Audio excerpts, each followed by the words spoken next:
AITA for making a teacher cry after she almost unalived my son? Last Thursday I got a call from my son's school telling me he had suddenly collapsed in class and that I needed to come and collect him.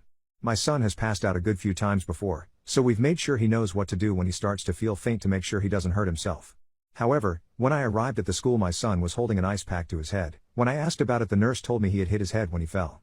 The next day I asked him about what happened and what he told me made my blood boil. Apparently when my son had first started to feel like he was going to pass out, he tried to tell his teacher. When he stood up to talk to her he was immediately yelled at to sit back down. The next time he tried to tell her she told him that he didn't look sick so he wasn't allowed to go to the nurse's office. Then, his class was doing an activity that required standing for practically the rest of the lesson. My son yet again told this teacher that he felt like he was going to pass out and she responded by yelling at him, claiming he was just being lazy and was making excuses.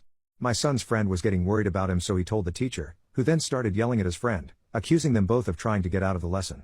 Not even a minute later my son passed out and she acted very shocked, as if she hadn't been ignoring him trying to tell her how he felt for the last 5 minutes. I had wanted to go down to the school that day, but my son had stayed off and my wife wasn't home from work yet. The following Monday I arranged an appointment with the principal. After I explained what had happened, he called in my son's teacher, who then tried to deny the fact that he ever told her anything and he had just randomly collapsed.